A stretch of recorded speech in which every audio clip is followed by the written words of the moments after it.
നമസ്കാരം, മലയാളി വാർത്തയിലേക്ക് സ്വാഗതം. ഇസ്രായേൽ പ്രതിരോധ മന്ത്രി യോവ് ഗാലന്റ് നിർണായകമായ ചില പ്രതികരണം നടത്തി രംഗത്ത് വന്നിരിക്കുകയാണ്. ഹമാസിന്റെ ഗാസയിലെ മേധാവിക്കെതിരെയാണ് അദ്ദേഹം ഇപ്പോൾ പ്രതികരണം നടത്തിയിരിക്കുന്നത്.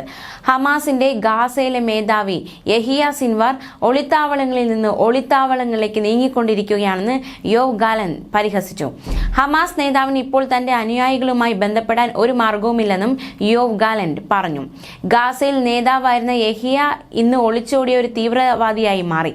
ഒരു ഒളിത്താവളത്തിൽ നിന്ന് മറ്റൊരു ഒളിത്താവളത്തിലേക്ക് അയാൾ മാറിക്കൊണ്ടേയിരിക്കുന്നു. പേടിച്ചോടുന്ന ഒരു തീവ്രവാദിയാണ് യഹിയ. ഹമാസിലെ തന്റെ അനുയായികളുമായി അയാൾക്കിപ്പോൾ ആശയവിനിമയം നടത്താനാകുന്നില്ല എന്നും ഗാലന്റ് തുറന്നടിച്ചു. യഹിയ സിൻവാർ ഇപ്പോൾ എവിടെയാണെന്നതിനെ കുറിച്ച് ഇസ്രായേൽ സേനയ്ക്ക് വിവരം കിട്ടിയിട്ടുണ്ടോ എന്ന കാര്യം യോവ് ഗാലന്റ് വെളിപ്പെടുത്തിയിട്ടില്ല.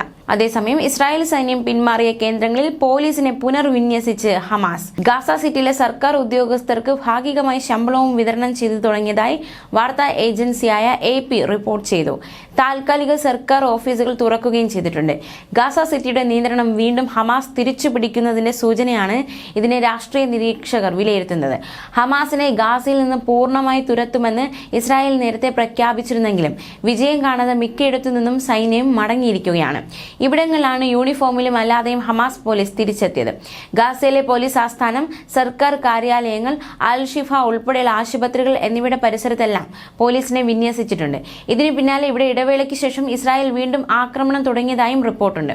ഇസ്രായേൽ ആക്രമണത്തിൽ സമ്പൂർണ്ണമായി തകർന്ന വടക്കൻ ഗാസയിൽ ഉൾപ്പെടെ ക്രമസമാധാന നില പുനഃസ്ഥാപിക്കുന്നതിനോടനുബന്ധിച്ചാണ് പോലീസിനെ പുനർവിന്യസിച്ചതെന്ന് ഹമാസ് വൃത്തം മാധ്യമങ്ങളോട് പ്രതികരിച്ചു. തെക്കൻ ഗാസയിലേക്ക് പലായനം ചെയ്ത ഫലസ്തീനികളുടെ വീടുകളിൽ നടക്കുന്ന കൊള്ള തടയുന്നത് ഉൾപ്പെടെയുള്ള ദൗത്യമാണ് ഇപ്പോൾ ഹമാസ് നേതൃത്വം പോലീസിനെ ഏൽപ്പിച്ചിരിക്കുന്നത്. ഇസ്രായേൽ ആക്രമണം രൂക്ഷമായതോടെ പ്രദേശത്തെ മിക്ക വീടുകളും നിശ്ശേഷം തകരുകയോ ഭാഗികമായി നശിക്കുകയോ ചെയ്തിട്ടുണ്ട്. പ്രദേശത്ത് തിരിച്ചെത്തിയ ഉദ്യോഗസ്ഥർക്ക് ഭാഗിക ശമ്പളമായി $200 വീതം വിതരണം ചെയ്തിട്ടുണ്ടെന്നാണ് പുറത്തുവരുന്ന വിവരം.